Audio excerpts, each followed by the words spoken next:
23 লক্ষ কোটি টাকা ঋণের বোঝা মাথায় নিয়ে বিএনপি সরকার ক্ষমতায় আসছে।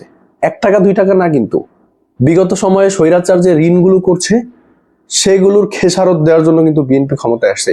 এর আগে যখন বিএনপি ক্ষমতায় আসছে তখন সকলে একটা বাজারে কথা নিয়ে আসছিল না যে বিএনপি দুর্নীতি চ্যাম্পিয়ন, সেটা ছিল পূর্ববর্তী সরকারের কাজের ফলাফল, যেটা বিএনপি সরকারের সময় প্রকাশ পাইছিল।